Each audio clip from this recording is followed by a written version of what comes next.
Magandang tanghali sa inyong lahat. Ito po, magsisigang po tayo ng manok. Ayan po yung manok natin. Sinigang po sa lemon. Try nyo to. Masarap to sinigang sa lemon. Yan. Yung manok, sisigang natin. Ang pang-asim natin, lemon. Yan po. At ito po yung ating mga sahog na gagamitin. Meron po tayong luya,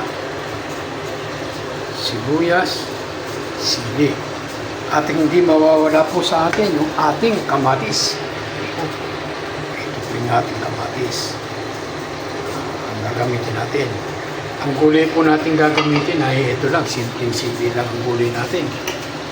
Ito po yung ating lettuce.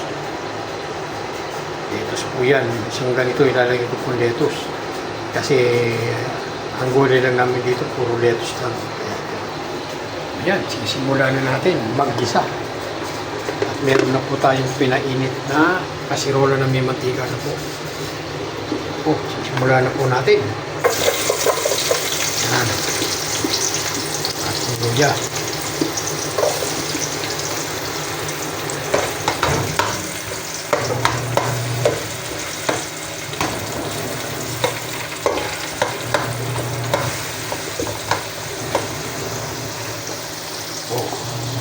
At sunod na rin po natin ang ating sibuyas.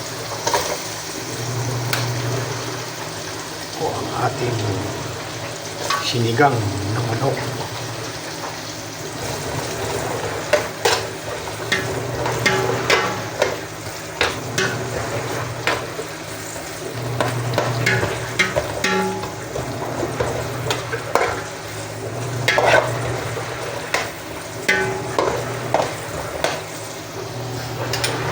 At ilalagay na rin po natin ang ating kamatis.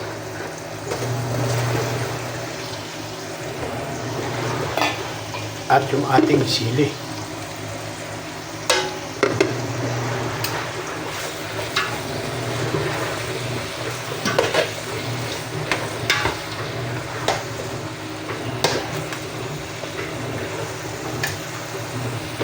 Ito pong manok natin ay isang buya.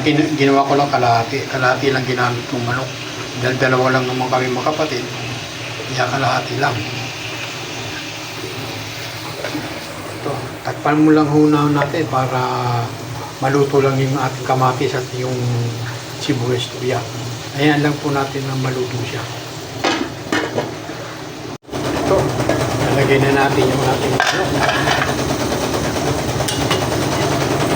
Tataka kayo siguro ba't maingay, no? Yan, naglalaba kasi ako habang nagluluto ako. Naglalaba ako ng mga damit ko. Kaya maingay, pasensya na. Lagyan natin natin manok. Pasensya na, maingay kasi.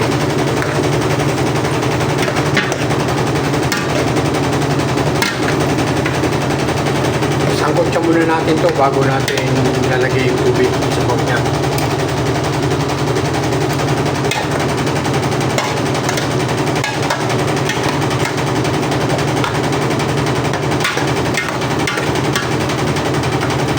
Kasi mas maganda yung sangkot muna natin bago ilagay yung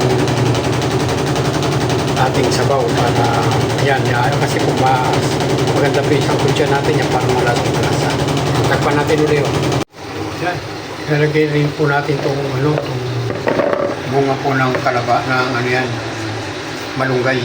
Nalagyan natin. Isa rin po kasi siya nagpapalasa yan. Yung bunga ng malunggay. Kaya nalagay na ulit natin.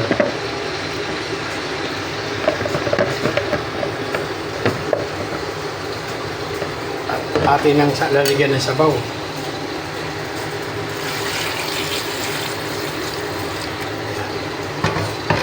Lagyan po natin ang sabaw at takpan natin. Hintayin po natin kumulo para maluto po yung ating manok at itong bunga ng kalabas ng malunggay.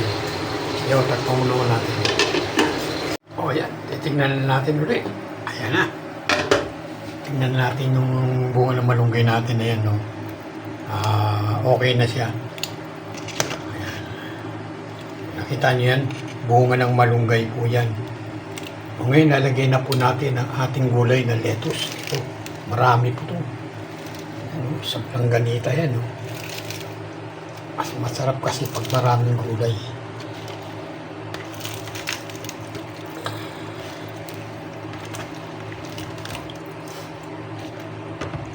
Yan, masarap po kasi pag maraming gulay na ganyan.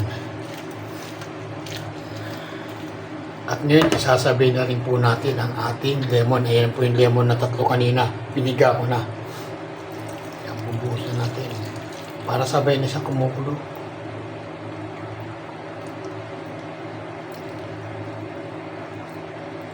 Huwag na natin sigat-sigarin dahil baka masama pa yung buto kasi yung buto nung mapait.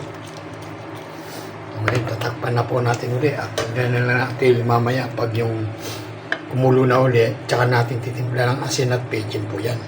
Sige po, takpan muna po natin uli. Titikman na natin kung anong lasa. Kung ano na. May timpla na po yan ha. Nilagyan ko na po kanina ng asin. Hindi ko lang napakita sa inyo.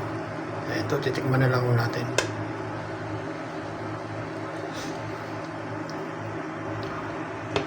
Basta kulang lang po sa asin.